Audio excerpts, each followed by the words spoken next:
A federal contractor botched a $14 million renovation of the Lincoln Memorial Reflecting Pool. For weeks, the president told a different story. He said vandals did it.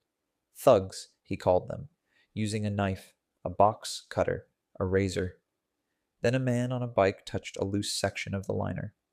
David Hearn, a three-time Olympic canoeist, was detained by National Guard troops and park police.